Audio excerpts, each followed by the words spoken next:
The final category that we're going to look at under durable skills is leadership. So what are characteristics of effective leadership?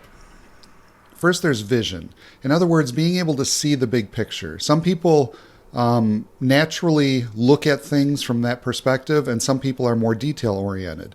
And if you look at personality types, you'll see that each of us has gifts in different ways. But no matter where you're coming from, you can learn how to use your gifts to apply it to the big picture. And an effective leader needs to see not only where we're at, but where we're going. Where do we want to be? And then apply how do we take those steps to get there.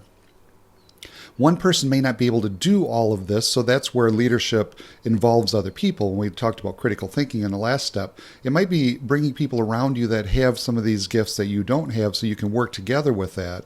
But it's the leader's responsibility to create the vision. Communication is another one. Now that might mean how you speak to people, how you write, so learning how to be better at that, learning how to be more effective in your emails, in your reports that you write, in text messages, those kinds of things that we just need to practice and get better at. But there's also the side of communication that involves listening, learning what active listening is about. And we don't have time in this course to go through that. There'll be more resources at the end in the resource section that talk about this. But learning about communication is an important part of being an effective leader.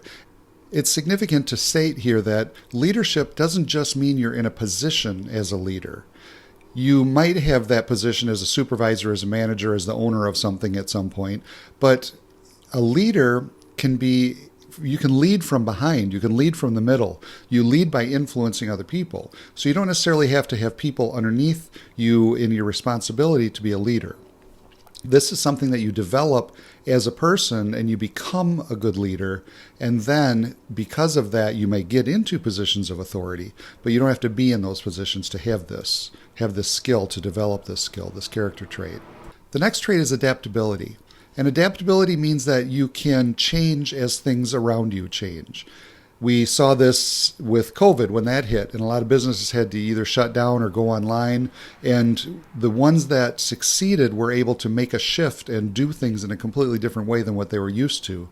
So they had to adapt with changes that happen. So it could be financial things that happen. It could be maybe a key person at the organization gets another job and moves on, and you have to fill in that gap in some way.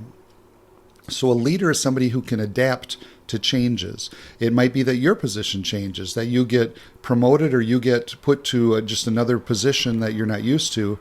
And instead of just complaining about it and blaming people, you learn to adapt and adjust and then take on that new challenge. The next one is integrity. We talked about this a little bit with the idea of the strong moral character. Doing what you say you'll do.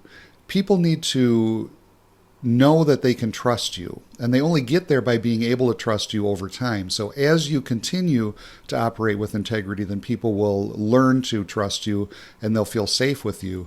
And then that needs to be there for you to be an effective leader. Emotional intelligence. You may not have heard of this before. It's kind of like the idea of IQ, which is your intellectual intelligence. This is emotional intelligence. This is learning how to deal with people, how to roll with the changes, how to handle situations that are difficult.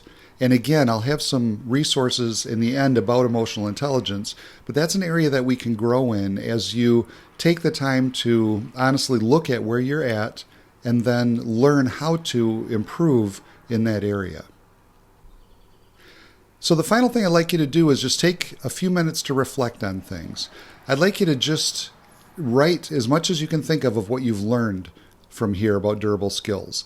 Rather than going through the videos and looking back at them and taking notes, just sit down and write what comes to mind, everything that matters to you, because those are probably the things that stick and the things that maybe you want to work on first.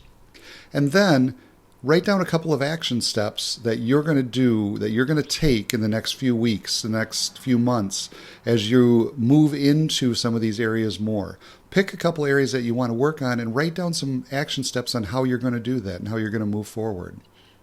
Thanks for being part of this journey. Have a great day.